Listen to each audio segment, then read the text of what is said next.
What's up guys, Everything Apple Pro here, and I've already extensively covered the iPhone 6s and 6s Plus, but in this video I wanted to give you my personal review on the new iPhone 6s. Now to preface, I wanted to mention where I'm coming from. My first phone with service was an LG Envy, thanks Dad by the way, then came a Droid Incredible, then a Galaxy Nexus. My first iPhone with service was the iPhone 4, then the 4S, 5, 5S, 6 Plus, and now the 6s Plus. But the iPhone 6s is something else. I mean, it's so similar to an iPhone 6, but at the same time, so much has changed. I know, and I get so sick and tired of people telling me there's nothing different. It looks the same. I mean, yeah, it looks the same, but what are you going to be doing with your phone? Are you just going to be looking at it, or are you going to be using it? So the moment I actually got this thing, I noticed there's a different texture on the actual outside. It's a lot grippier. That was one of my issues with the iPhone 6. So let me go ahead and unbox the other colors first here, and I'll get into more detail. My personal favorite color is the rose gold. That is my personal iPhone 6s, and I absolutely love the new color. So the very first moment you're going to pick up a 6s, you're going to notice it is heavier, slightly thicker, and the texture is different. That texture is pretty nice because I noticed that the 6 was so slippery, and now you get a little bit of a more planted feel while holding it. And this thing is beautiful. I love how minimalistic the design is. Apple did away with those FCC labels and the IMEI on the rear of the device, meaning there's less text and it's a very clean rear. If only the lens wasn't protruding. At least there's no carrier logos with the iPhones, but it's a beautiful design evolved from the 6. So you start using it. The first thing you notice is how wicked fast this is. It made me realize my iPhone 6 Plus was slow. How could it be slow? It was the fastest thing when it came out. This is what happens every single year. I mean, the Geekbench scores are off the charts. It's a dual-core processor, yet it gets such insane amount of power. I mean, Apple really did well, and the 2 gigabytes of RAM is just icing on the cake. What that helps with is reloading pages. So I notice going back and forth from applications, you're going to notice less refreshes, especially in Safari. So Safari, you know how you always have to reload pages when going back into it. With the 6s, you'll notice that those pages are already cached and ready to go, so you're going to notice a lot less time wasting reloading things and more time doing things. Now, the one area I was very surprised with was Touch ID. I remember in an earlier video of mine, I said, I don't understand how Apple could make this thing better. Well, they did. It's now more accurate and twice as fast. It's especially more accurate if your fingers are slightly damp.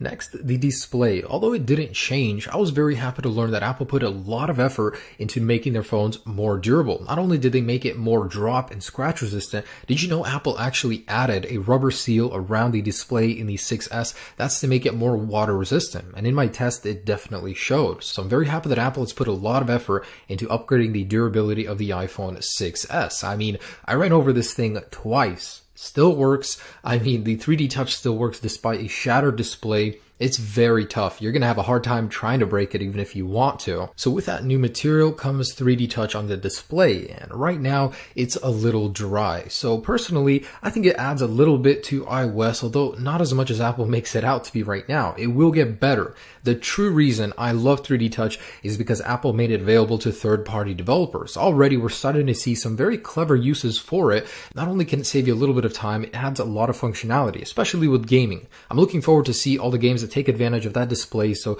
you press harder, you shoot harder. I don't know. I mean, I'm very curious to see where 3D Touch goes, even though it's dry right now on iOS, so it will get better. So with 3D Touch also comes that new Taptic engine. It replaces the vibration motor, and personally, I find myself just toggling on and off the sound just to feel it. It feels awesome. I mean, especially when I get a phone call, it's so much more noticeable, so much more responsive, and it's not as noisy. So what else? Well, I love the front-facing flash. It's a great idea. Apple took it from Snapchat, but they improved it. They made that custom chip just to flash the display 3 times brighter, and I love how it's color coordinated to match your conditions. And live photos. I mean, they're pretty cool. They take up double the storage, but at the same time, they help you relive those memories. It records a little bit of sound and a couple seconds before and after taking the photo. There is a problem though. Sometimes after you're finished taking the photo, you'll lean your phone down and the live photos capture that. Hopefully it'll be fixed soon. So the rear camera, I was blown away, to be honest. When I first saw the footage blown up on my display,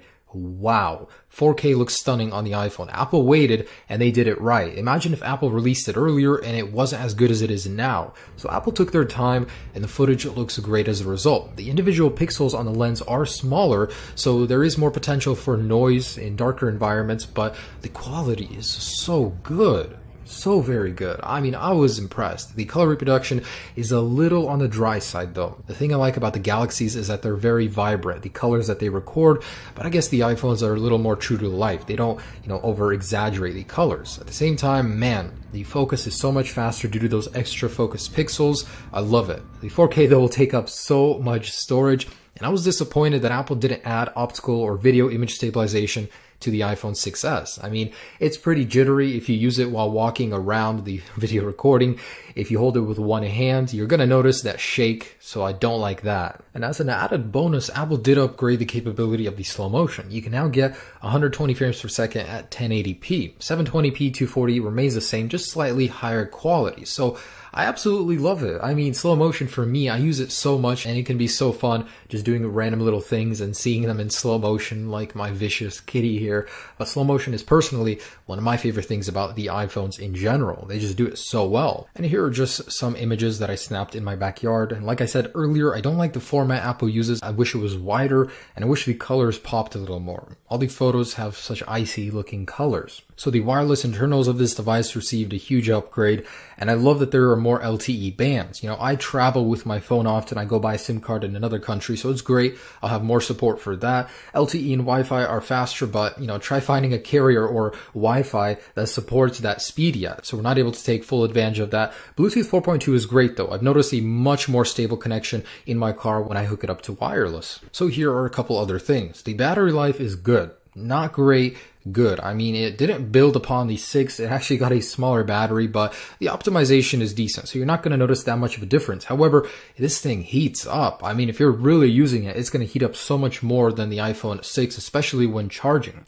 Now, another thing is storage. 16 gigabytes of base memory storage. What is this, Apple? Why are you price gouging us? I mean, I know it raises your margins and all, but with 4K and live photos, how are we supposed to manage with a 16 gigabyte device? That's just forcing people to upgrade to 64. So that's just about it. Now, what I like about Apple in general is that they will make this thing so much better with software updates. We've already gotten 2 for it, and we're going to keep getting more and more with more features, better stability, a little bit faster performance. I love how good Apple is with support. So these are the things I particularly liked about the iPhone 6s. For me, the slow motion 4K video and 3D touch for third-party applications is the highlight of this new device. Plus, it's a lot faster in all of the areas where it matters. And there's a lot I didn't like about this guy as well. The live photos could use some work to where you're done taking the picture and you move your phone and you're going to see that in the live photo. It also heats up very often. I'm not sure that can be fixed by software, and it gets random resets. Sometimes I'll leave my phone there and it'll completely cut out power. I'll have to hard reset it to get it to turn on. Don't know what that's about. 3D touch is pretty limited. This is something that's going to go away with time, but